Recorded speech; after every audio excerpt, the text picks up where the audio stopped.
Yeah, so this is the game that I played as black against a fairly equal rated opponent. It was a 30-minute game, 30 plus 0. Didn't record the game while I was actually playing. Just want to do an analysis, a post game analysis, and share it in the channel. So white played e4, and I typically play the Sicilian Najforf against it. So c5, f3. Common idea is to go d6 here. Black plays d4. Typically, you take c takes d4, takes it back with the knight, and you played knight to f6 here. So black, so white played knight to c3. Again, in Sicilian Najforf, you play e6 here, and then there are multiple ideas that white has here. Typically, you can go bishop to g6 here, trying for the English attack. We can also try to go, um, you know, uh, bishop to e2 here. Also leads to some sharp lines, um, and there's also some lines in which there are bishop to d3 ideas. But what uh, white ended up playing here was bishop to c4, and this is not a great idea in my opinion to play against the Sicilian. So typically you can render the bishop kind of ineffective by playing e6.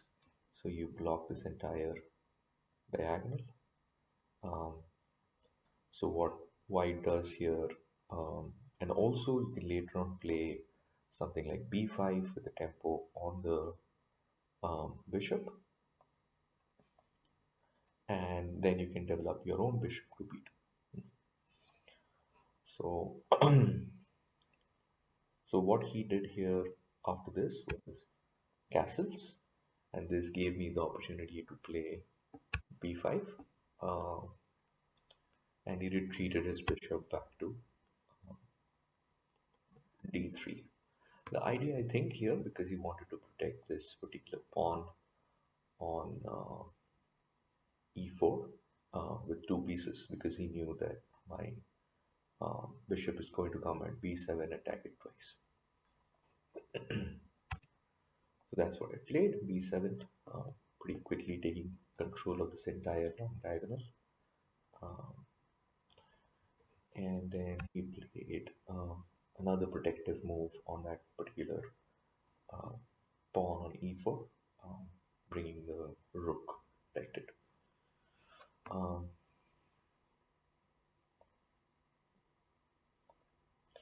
and then there are the next most natural move is that you bring your knight to d7. You can bring your bishop to e6. You can start thinking about castling. Bring the knight here to d7 kind of protects this particular square on e5, prevents him from playing this, prevents him from playing going from e4 to e5. But I wanted to displace this knight from here because I thought that if I start displacing this knight from here, it has to go somewhere like a bad square. It has to retreat. If it comes here to say e7, then I have a double attack on this particular pawn and I can take that pawn. The idea that the computer suggests here is to play something like is to play something like knight to d5, which is extremely difficult to find, because after then if you take, he takes back, you shut down the bishop, you have an attack on the king, and it's really good for you. So so of course he didn't find that, so he retreated, making sure that the two pieces still protect this particular pawn, doesn't come in between the rook and the pawn. So my next idea was to simply start thinking about castling because his rook is already lined up against my king. So yeah, it's time to get scared and try to get castled. He brought out his bishop, attacking my uh, advanced pawn. It's in b5. It's advanced, and the idea here, uh, some things that I thought was to push this um, pawn up to the fifth rank. But what happens after that is that this particular square on b4 becomes really weak. So his bishop can come in here, his knight can come in here. So I did not want to push um, a5 at this point in time.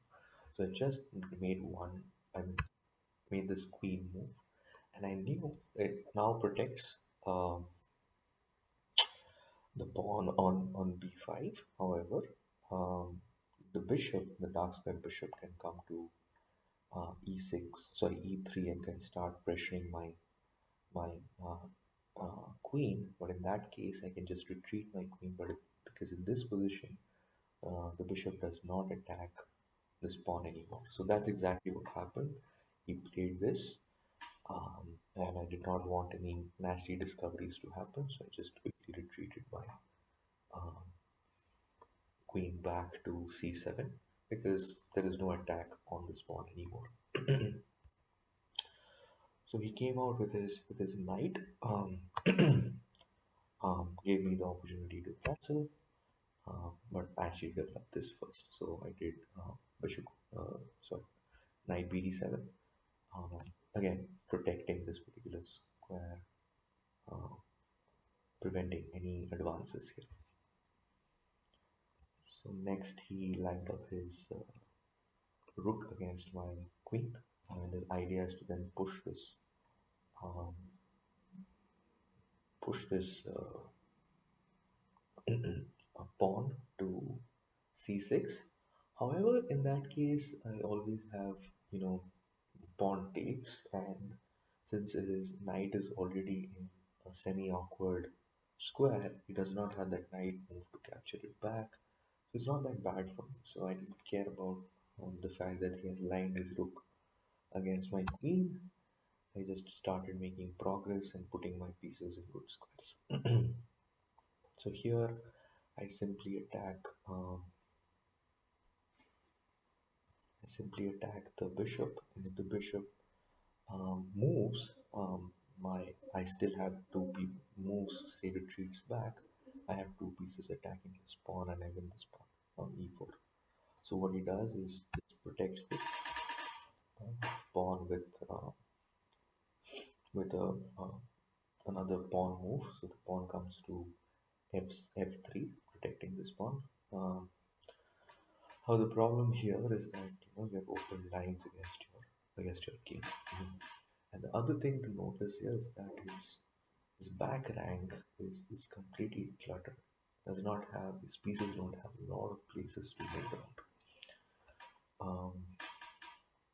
So the next move that I was contemplating here is that good to like capture um, the bishop with my knight because typically you like your uh, bishops for your knights typically opening. But I thought that his bishop is like too weak. And my knight is much better than his bishop. So I simply castled here. Yeah. So he at this point in time, my opponent thought that it's better to like retreat his bishop back and save it from being captured with the knight. So he moved it back. I was anyways not looking to capture the bishop. My next idea is to break in the center because now my king is safe. His king has some pawns in front of it advanced. I have two nice bishops starting to aim in this particular diagonal. I can move my queen also in this particular diagonal. So I thought it's best to start pushing the pawn on the d5. But before that, I played bishop. I played the rook to c8 move. Uh, he pushed his pawn. His idea was always to push this pawn. So he takes. He takes back with the rook, and I just shift my uh, queen back because I did not want to lose control.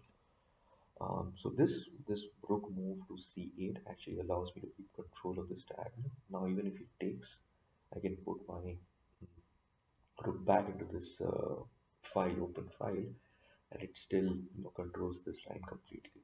And because both his queen and his rook are still in the back rank, it's very difficult for him to get back control of this particular file or even challenge me on this file.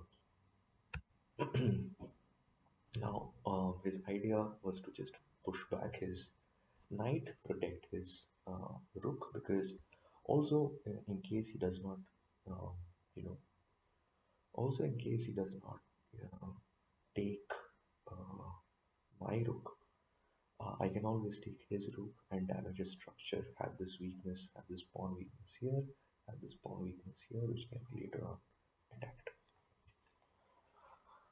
Uh, so he goes back, retreats. I feel like the best move might have been to just play your queen here, or start thinking about doubling on this particular file. But he pushed his knight back. What it allowed is when you do these moves, right? Basically, especially putting pieces in front of your um, in front of the diagonal of your bishop, it just takes away the entire diagonal control that the bishop had. So initially the bishop controlled this entire diagonal. Now once you put it here, all these squares are for taking. I can play my uh, queen here to b4, which was not previously possible. I can play my and the move that eventually I played was this, because I straight away wanted to challenge um, the D file that I spoke about earlier. So he took, and this taking was not good at all, because after that there are a bunch of tactics that come to light. So I take back, attack his bishop, which is by the way just protected by the other piece that I attack, which is the rook. So he takes, I take back with my rook, the bishop is still hanging. So he played this move, which is like attacking my one unprotected piece, which is the knight. But it was a little short-sighted in my opinion. But I don't know whether it was possible to, you know, um, to save the next move that came, which was knight to d3. So knight to d3 just attacks your rook, which is on e1, and the rook has nowhere to go. It is completely stuck. So he did one quick move. I, it was basically, I feel, one way to start untangling his pieces. So I took this piece off. He took this piece off. I quickly put my king on the open file. Sorry, queen on the open file. The idea is to completely control the open file, completely control this big diagonal, exchange pieces later on, maybe by playing bishop to c5 and exchanging of the bishop, the one good piece that he has, and win based on my material advantage. So, but so he played this move knight to c3, attacking my knight on d4. I thought this is an opportunity for like a mass consolidation, right? So for mass exchange, not consolidation, mass simplification. So I played the bishop to f3, sorry, f6, and now he was forced to get on these exchanges. So he exchanged. He took my knight on d5. I quickly put a check, capturing the knight, capturing the bishop on d4. He had to capture with his knight. I captured his knight with the bishop, and we have successfully exchanged off two pieces. He has one good piece here, which is the knight on d5, but it is not protected. So, but he started protecting his uh, started protecting his pawns b on b2 and a2 with this particular move because my bishop was looking at it. And then I started, an attempt to further simplify the position. So this attacks the knight, and the only way to proceed, I think, here is to play the move that my opponent did, which is f2. I wanted the queens of the board, so I pushed the pawn, taking out the knight from in front of the two queens. He removes his knight. It's important to look at this knight move. So the knight has this particular square on e2 where it forks the king, the, the rook, and the bishop. So you have to calculate this very precisely. And then a check here, um, prevents him from playing the knight move. But what I'm miscalculated here is that the knight back to e3 also forks my two pieces. Um, so we just played this, and what I should have done is the link to both the forks here between the king and the bishop, and here between the rook and the bishop is the bishop. So if you just move the bishop, that's what the computer is suggesting. But even here, just protecting this bishop, putting this pawn from this bishop, should actually be fine. Just do this. Yeah, it's not bad. But what I did, I played the king move, which I don't think was good. So he found this fork to, you know, uh, go after my bishop and my rook together. I retreated. I retreated my rook.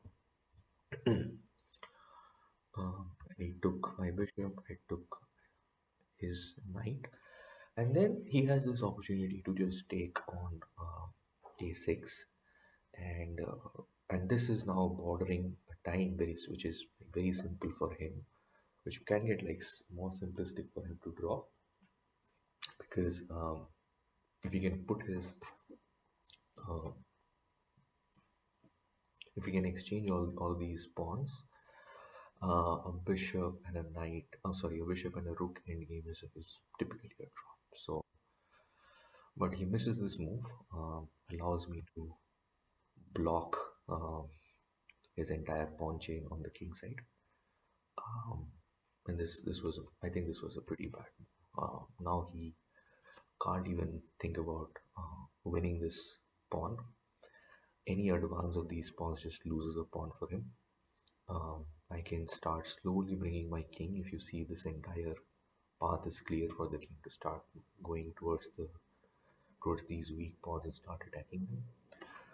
But yeah, the point he might have is that both of these pawns are in light squares, so he can easily protect them by playing something like this, which he did.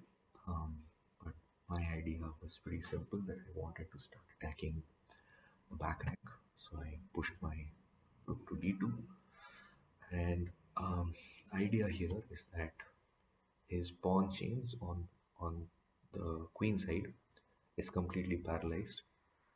So even if he has a pawn majority here, I'm controlling any pawn pushes here, and I have a pawn majority on the king side.